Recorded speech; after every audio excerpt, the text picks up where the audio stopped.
QB, tight end, and DST rankings because God knows I need it. Quarterback, don't really need any help. I have Josh Allen myself. If you have Allen, if you have Lamar, you know you start him. Doesn't really matter who you rank at 1, to be honest. While the Bills do project to score the most points in the league this week by a decent margin at 32.5, realistically, they're going to do so by running the ball a ton. But as somebody who has Josh Allen, I really hope that we get some more rushing touchdowns. Tier 2, I do not know if Jaden Daniels is going to play yet, but if Daniels plays, he's going to be in your starting lineup. Of course, we saw the point per game drop off whenever Jaden Daniels was on the injury report last year because it typically means that he is going to be running the ball a bit less, especially if it's going to be that lower body injury. So I would rather have Jalen Hurts over Jaden Daniels, even if Daniels plays, but either way, you put him in.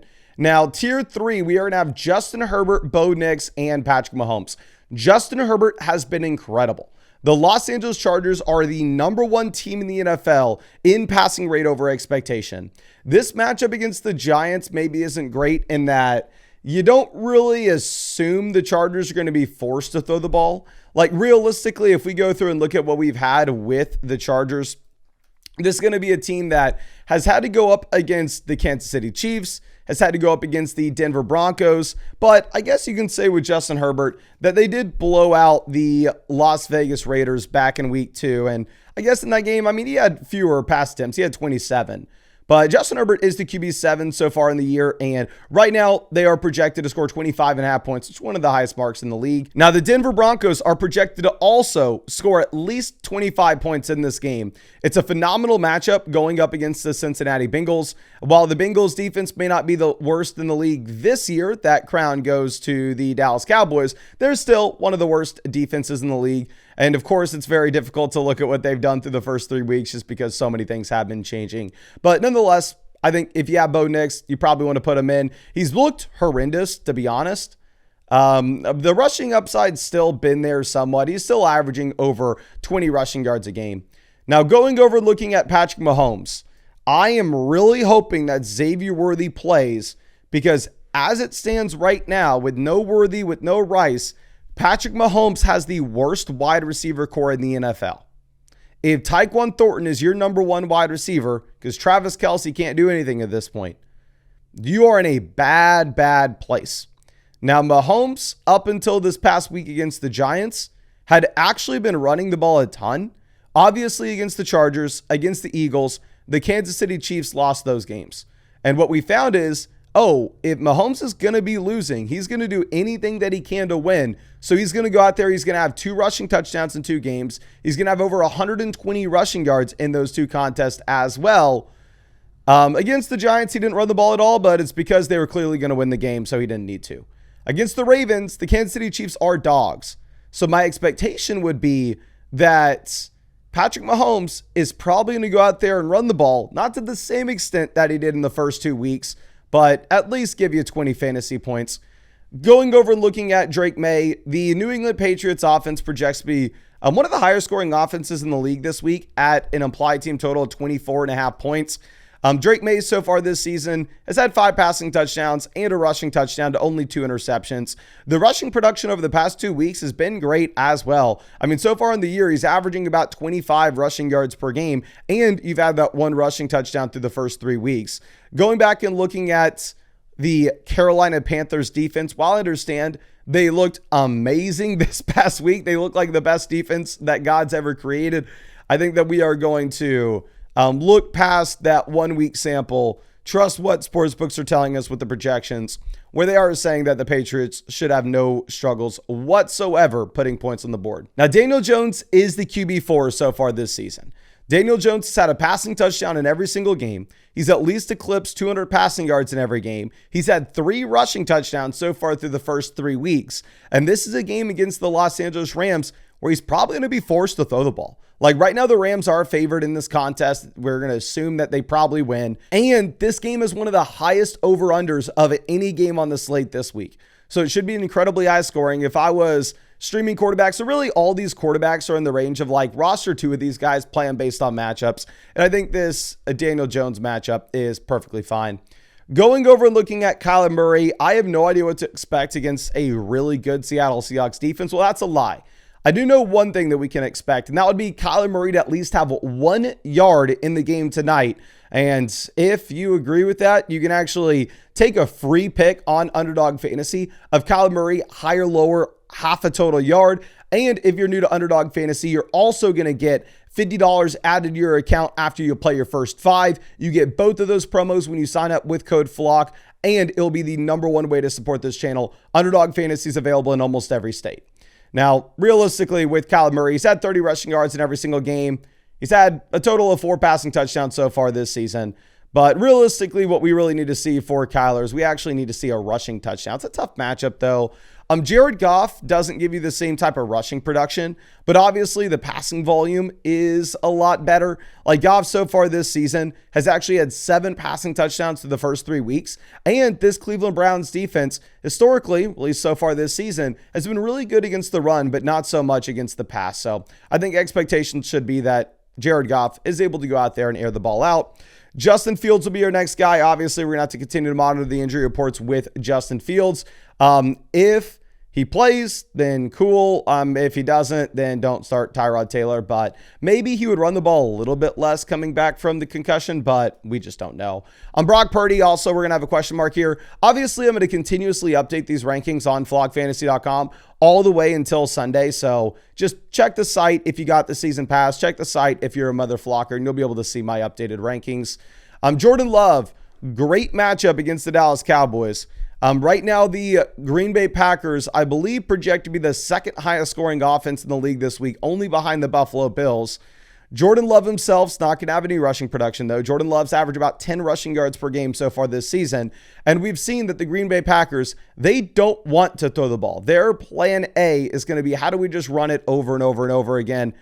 And I mean, yeah, we've seen Jordan Love eclipse 20 completions 0 times so far this year. You have no Jaden Reed, Tucker Kraft banged up.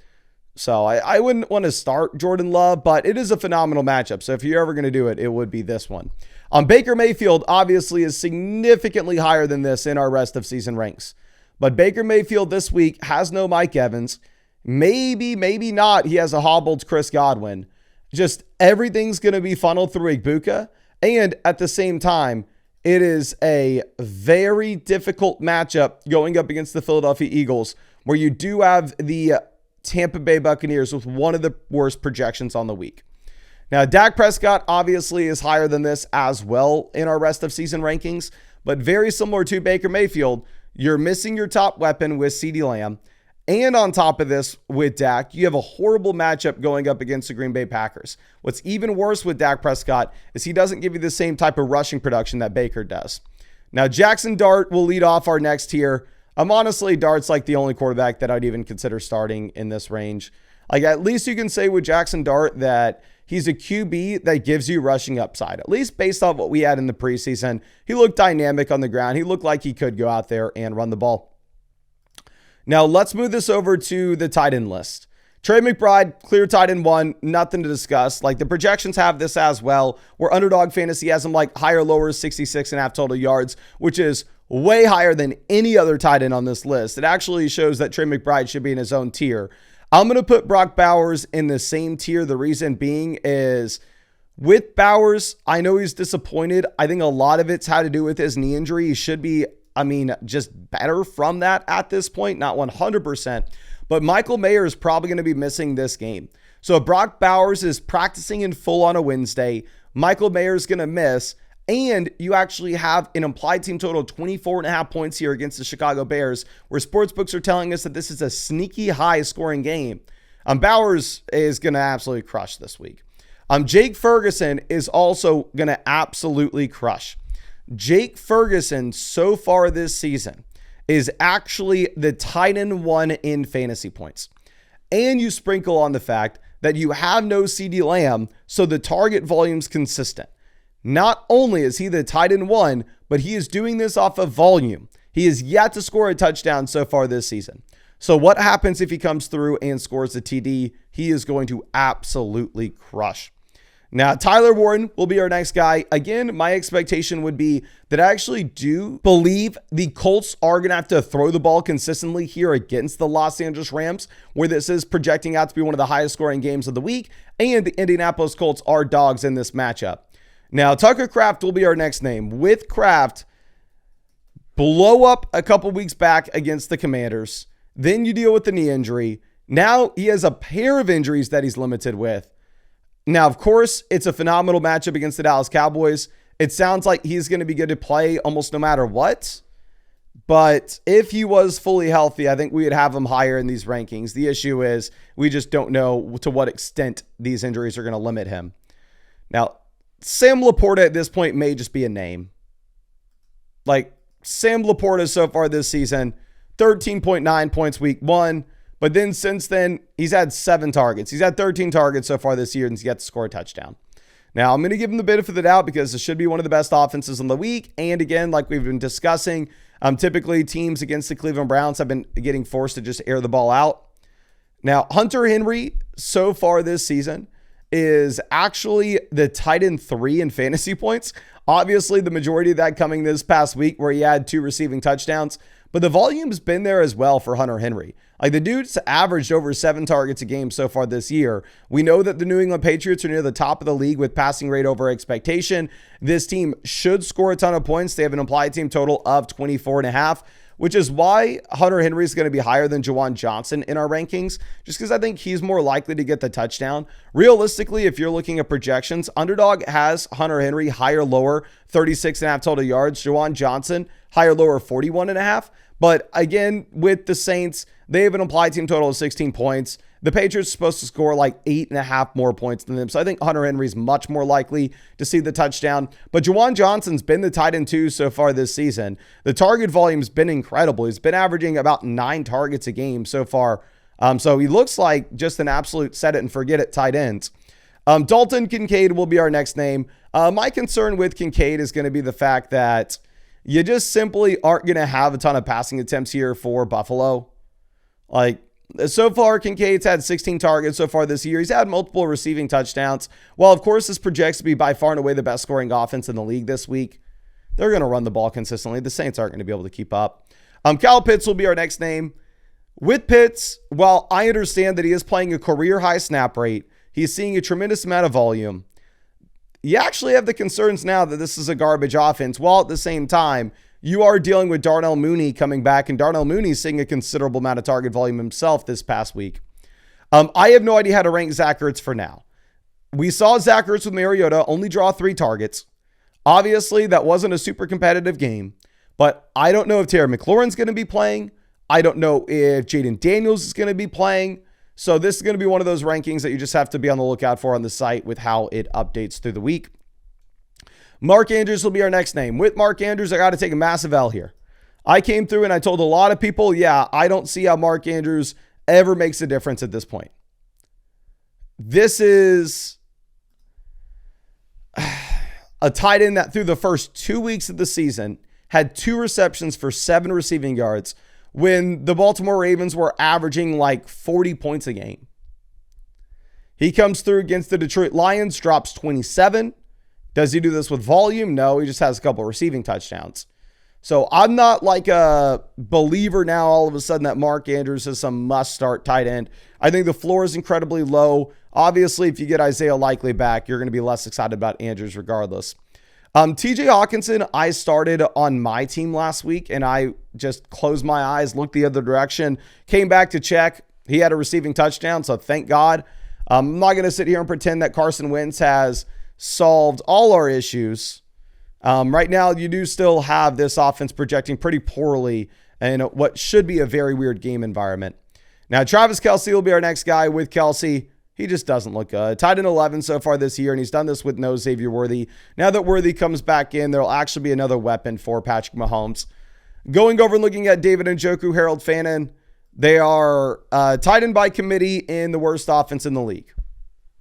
So, I don't know how we could be that excited about either one.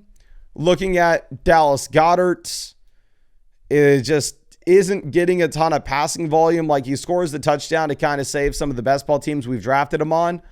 but realistically, the dude had 2 targets this past week. And then Cole Kmet will be a sneaky play under the assumption that you have no Loveland. Because again, going back to this actually should be a pretty high-scoring game environment. But with that being said, Cole Kmet himself is banged up, and Kmet's played 90% of the snaps every single week this season, and he's the tight end 26. Now, going over and looking at DSTs, the Texans and the Bills are by far and away the best options this week. Right now, the Texans are going up against the Tennessee Titans, who project to be the lowest scoring offense on the week. The Buffalo Bills are playing the New Orleans Saints, and this is a larger spread than we've seen all year, and this is probably going to be the largest spread that we see for quite some time. So Buffalo should absolutely crush, and Houston should as well. If you can get either one of these DSTs, you take them and you run. Now, Denver also looks incredible as well. We saw what the Minnesota Vikings DST did against Jake Browning this past week, and Denver gets that same matchup this next one. The Minnesota Vikings going up against the Pittsburgh Steelers. The Minnesota Vikings had a phenomenal defense. Obviously, it's a well-coached unit. They've been a great defense every single week so far this year, and it's not a super tough matchup.